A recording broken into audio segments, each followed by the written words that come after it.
Chicken മന്തി ഉണ്ടാക്കുന്ന chicken നമുക്ക് fry പാനിൽ നിരത്തി വയ്ക്കാം.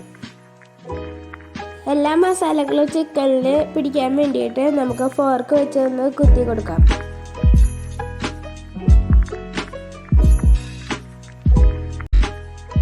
ഒരു ടേബിൾ സ്പൂൺ പെപ്പർ പൗഡർ നമുക്ക് ഇട്ട് കൊടുക്കാം. ചതച്ച നല്ല ജീരകം നമുക്ക് ഒരു ടേബിൾ സ്പൂൺ ഇട്ട് കൊടുക്കാം. 2 മാഗി ചിക്കൻ ക്യൂബ് നമുക്ക് പൊടിച്ചിട്ട് കൊടുക്കാം. ക്യാപ്സിക്കം അലിയുന്നതിന് വേണ്ടി നമുക്ക് പൊടിയായി അരിഞ്ഞ് ഇട്ട് കൊടുക്കാം. ചോറിൽ നമ്മൾ ഓയിൽ യൂസ് ചെയ്യാത്തതുകൊണ്ട് നമുക്ക് ഇതിൽ ഒരു 1/2 ഗ്ലാസ് സൺഫ്ലവർ ഓയിൽ ഒഴിച്ചു കൊടുക്കാം. ഇനി നമുക്കിത് നല്ലവണ്ണം മിക്സ് ചെയ്യാം.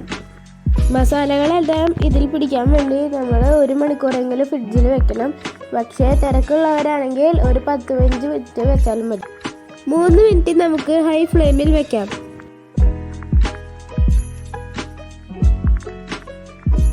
3 മിനിറ്റിന് ശേഷം ലോ ഫ്ലെയിമിൽ നമുക്ക് 10 മിനിറ്റ് അടച്ചു വെച്ച് വേവിക്കാം.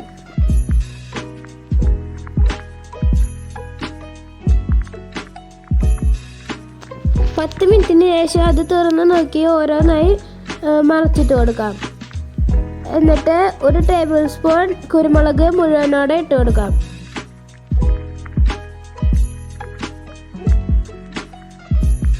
ഇനി അത് അടച്ചു വെച്ച് ഒരു 10 മിനിറ്റ് വേവിക്കാം.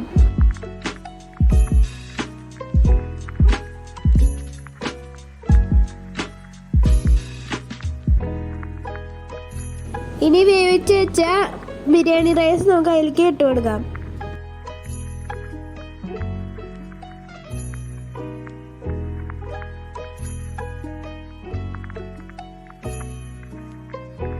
കളറിന് വേണ്ടി മഞ്ഞൾപ്പൊടി വെള്ളത്തിൽ കലക്കി അവിടെ ഇവിടെയായി കുറച്ച് ഒഴിച്ചു കൊടുക്കാം.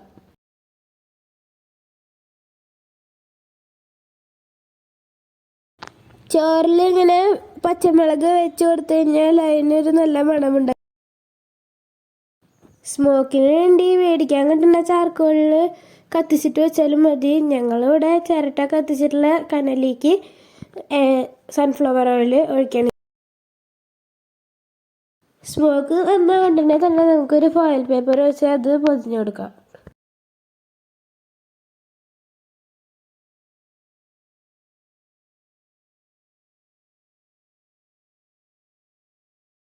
മൂടി വെച്ചതിന് ശേഷം ഫോയിൽ പേപ്പർ എയർ പോകാത്ത രീതിയിൽ മടക്കി വയ്ക്കുക. പിന്നെ ഒരു പഴയ പാന് ചൂടാക്കി അതിൻ്റെ മേലേക്ക് കയറ്റി വയ്ക്കുക. ഒരു 10 മിനിറ്റ് ലോ ഫ്ലെയിമിൽ വെച്ചതിന് ശേഷം ഓഫാക്കി പിന്നെ ഒരു 10-15 മിനിറ്റ് കഴിഞ്ഞിട്ട് എടുക്കുന്നതായിരിക്കും നല്ലത്. ഇനി നമ്മൾ തുറന്ന് നോക്കുമ്പോൾ നമ്മുടെ മന്തി റെഡിയായി.